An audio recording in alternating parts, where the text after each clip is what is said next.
Good morning, everybody. I am Dr. Nitin Joshi, Professor Neurology with teaching experience of 25 years. In the previous lecture, we have seen that regeneration of new bicarbonate ion takes place in the distal part of the nephron. This regeneration of new bicarbonate ion in the distal part of the nephron takes place with the simultaneous secretion of H plus ions by specialized cells called as intercalated cells type A, where the intercalated cell on the luminal side shows presence of proton pump or hydrogen potassium ATPase pump, while on the basolateral side there is chloride bicarbonate exchanger. This secreted H plus ion in the tubular lumen should be buffered adequately so as to keep the pH of tubular fluid below 4.5. This is because when the pH of tubular fluid reaches 4.5, then the further secretion of H plus ions by the intercalated cells stop. This is because once the pH of tubular fluid reaches 4.5, whatever further H plus ion secreted by intercalated cells undergoes back diffusion. In short, the H plus ion secreted by the intercalated cells is gradient limited, and so whatever the H plus ions which are secreted in the tubular lumen has to be buffered adequately. In the distal part of the nephron, the secreted H plus ions are buffered by two, that is titrable acidity, which is mainly contributed by the phosphate buffer, and second is the ammonia buffer. However, the buffering capacity of the distal part of the nephron by the phosphate buffer is limited.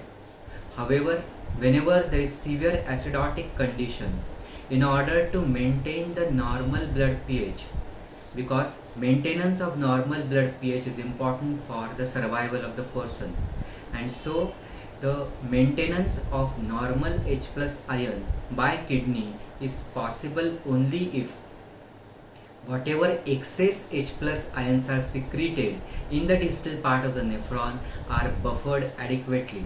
So once the capacity of the tubular lumen by the phosphate buffer is exhausted, then the excess H plus ions which has to be secreted by the distal part of the nephron so as to keep normal H plus concentration of the ion in the blood, that comes the picture of, or that is buffered by the ammonia buffer. Hence the importance of renal ammonia genesis and excretion. Ammonia is never transported in free form in the plasma. The most common transportable form and storehouse of ammonia is amino acid glutamine. Partly, ammonia is also transported in form of amino acids glycine and alanine. However, in kidney, the 60% portion of ammonia, that is renal ammonia genesis, takes place from the amino acid glutamine. Amino acid glutamine is a neutral amino acid. It is non-toxic and it is permeable across the cell membrane of all the cells, including renal tubular cell. The renal ammonia genesis takes place in all the segments of the nephron except thin loop of Henle. However, it takes more in the predominantly in the proximal convoluted tubule, and the main substrate in the ammonia genesis is the amino acid glutamine.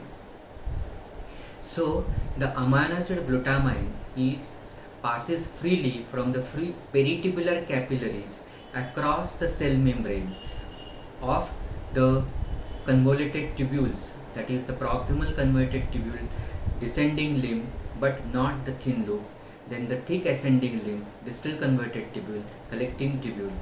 So from the peritubular capillaries across the basolateral cell membrane into the cell, which takes place with the help of SNA3, that is sodium coupled neutral amino acid transporter. Once the glutamine enters into the renal tubular cell, then it undergoes catabolism.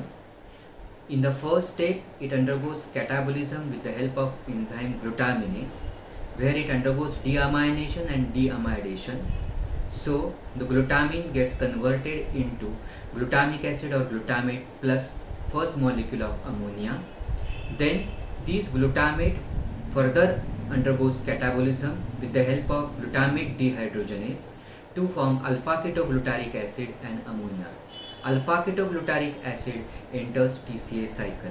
This entire process of glutamine metabolism, that is entry from the peritubular capillaries and then renal ammoniagenesis, takes place under the influence of hormone insulin. So in insulin deficiency or resistance, insulin resistance is seen in case of uric acid stone formers, where this is defective, that is the transport as well as the glutamic acid catabolism into ammonia is defective. So now from one molecule of glutamine in the renal tubule cell, whether it is proximal converted tubule or the descending limb or the thick ascending limb or the distal converted tubule or collecting tubule, the glutamine gets converted into two molecules of ammonia. Now the process of excretion of the ammonia. In the proximal converted tubules, ammonia is secreted predominantly in form of ammonium ion, while in the distal converted tubule cells, the ammonia is secreted as it is. In case of proximal converted tubule cells, what happens? That we have seen that in the catabolism of one molecule of glutamine, this formation of two molecules of ammonia. In the cellular metabolism of any cell of the renal tubular cells, the carbon dioxide is formed. Carbon dioxide combines with water in presence of carbonic anhydrase type 2. Carbonic anhydrase is very rich in renal tubular cells. Due to presence of carbonic anhydrase, this formation of carbonic acid, which is very unstable. In presence of carbonic anhydrase, this unstable carbonic acid dissociates into the H plus and bicarbonate ion. The H plus ion formed in the proximal converted tubule is secreted in the lumen with the help of NHE, that is sodium hydrogen exchanger. That is, sodium is reabsorbed from the tubular lumen into the cell, while in exchange of that, hydrogen, that is here ammonium ion, is secreted. This is because in the cell what has happened, H plus ion is formed and ammonia is formed from the catabolism. So in the proximal converted tubule cell, the ammonia plus H plus ion combines to form ammonium ion. So here instead of H as it is, the H is replaced by ammonium ion, but the transport mechanism is same, and that is NHE, that is sodium hydrogen exchanger. Ammonium ion is secreted from the proximal converted tubule cells in the lumen in exchange of sodium. But secreted ammonium ion is water soluble but lipid insoluble. Since it is water soluble but lipid insoluble, it cannot undergo back diffusion across the lipid bilayer of the cell membrane. So there is trapping of the ammonium ion in the tubular lumen. Being water soluble, this ammonium ion then combines with the anions like chloride, sulfate, phosphate to form water soluble salts like ammonium chloride, ammonium sulfate, ammonium phosphate, which are then excreted by kidney in urine. In case of the distal part of the nephron, we have seen that the ammonia is secreted as it is. That is, the glutamine is entering from the peritubular capillaries in the cell. Glutamine undergoes catabolism. In one molecule of catabolism of glutamine, there is formation of two molecules of ammonia. And so, being the ammonia is lipid soluble, it will pass by passive diffusion along the concentration gradient from all the renal tubular cells into the lumen, and being lipid soluble, it passes along the concentration gradient by a specific transporter, which is ammonia specific glycoprotein transporter. However, the H plus ion is secreted in a specialized intercalated cells. These are intercalated cell type A, which has got proton pump or the hydrogen potassium ATPase pump along the luminal side. Like all other cells, even intercalated cell is rich in the carbonic anhydrase type 2. So, carbon dioxide formed in the cellular metabolism combines with water in presence of carbonic anhydrase to form unstable carbonic acid, which dissociates into H plus and bicarbonate. H plus ion is secreted against the concentration gradient by the proton pump or hydrogen potassium ATPase, and the secretion of ammonia and H plus ion is parallel, that is go simultaneously. So when there is secretion of H plus ion by intercalated cell and the ammonia secreted by all the renal tubular cells in the lumen there is presence of the H plus ion and ammonia. Combination of the H plus ion and the ammonia in the tubular lumen results into three things. That is, secreted H plus ion is buffered adequately, thereby preventing sudden fall of pH of tubular fluid below 4.5. Second, there is formation of the ammonium ion, which is water soluble but lipid insoluble.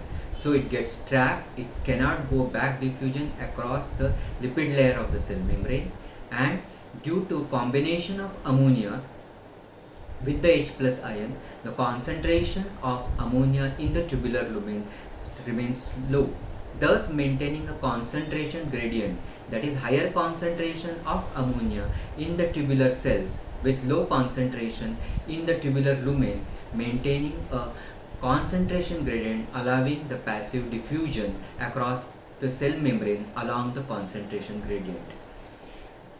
Because the glutamine is being taken from the peritubular capillaries, there will be continuous catabolism in the tubular cells, resulting into increased production of ammonia, and that will pass from the tubular cells across the cell membrane into the lumen. In the severe acidotic condition, in order that the person should survive, the pH should be maintained constant. There should be excess secretion of H plus ion, and this H plus ion should be properly buffered, and so the excretion of ammonium ion increases tremendously. From normal excretion is about 30 to 60 milliequivalents per day. It can increase about 5 to 10 fold in severe acidotic condition. That is, in severe acidotic condition, ammonia excretion in form of ammonium ion can increase up to 300 milliequivalents per day. So, the kidney maintains the acid-base balance by increasing or decreasing the ammonia excretion. The compensation for the complete excretion in severe acidotic condition may take 5 days, but whenever there is severe acidosis, there will be increased rate of secretion of ammonia in form of ammonium ion, while in alkaline condition the rate of secretion of ammonia goes on decreasing and may become 0. So the H plus ion secretion is increased with ammonia, thereby maintaining the H plus ion concentration in the plasma constant and more and more generation of bicarbonate ion. However, we have seen that the ammonia genesis is more than 60% in the kidney is dependent on the glutamine. So this, in severe acidotic condition, this increased ammonia excretion, hence increased ammonia genesis, in turn affects the glutamine metabolism. So whenever there is increased acidosis, there will be increased uptake of the glutamine from the peritubular capillaries in the renal tubular cells. But in spite of increased catabolism, increased uptake of the glutamine by the renal tubular cells, the level of the glutamine level in the plasma remains constant. This is because in acidotic condition, there is stimulation of proteolysis in the skeletal muscle protein, that is breakdown of proteins into free amino acids. These free amino acids are carried to the liver. Normally, amino acids which are brought to the liver are used for the synthesis of albumin. But here, due to acidosis, there is, instead of albumin synthesis, there will be increased synthesis of glutamine. As a result, even if there is increased uptake of the glutamine by the renal tubular cells from peritubular capillaries, the glutamine level of the plasma remains constant. But in this compensation, there is more and more breakdown of the proteins from the muscle, resulting into decreased muscle mass, decreased muscle strength, decreased albumin synthesis causing hypoalbuminemia, and there will be increased ammonia excretion causing negative nitrogen balance. So, if there is correction of metabolic acidosis in CKD resulting from any condition, then this increased protein breakdown from the muscle and the further compensation resulting from that will be inhibited, as a result of which, due to inhibition of protein breakdown from the skeletal muscle, muscle mass will be maintained, muscle strength will be maintained, there will be sense of well-being, there will be normal albumin synthesis and correction of negative nitrogen balance. Also, in case of the CKD, that is in chronic acidotic condition resulting from CKD, the excess H plus ions are buffered from the bone mineral salts like calcium phosphate and calcium bicarbonate, which act as fixed buffers. Due to the buffering of the H plus ions by calcium carbonate and calcium phosphate results into demineralization and decalcification of bone. This demineralization and decalcification of bone results into osteoporosis and bone pain.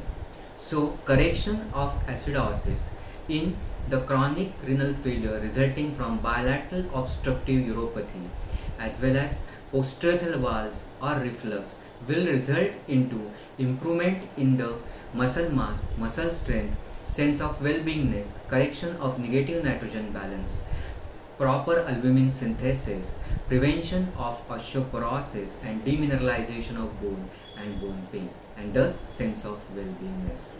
That is the significance of properly correction of metabolic acidosis by urologists in the obstructive uropathy, post-tracheal valves, reflux, etc. Thank you very much. In the next class, we will see the concept of the anion gap with related to acid-base balance. Thank you very much.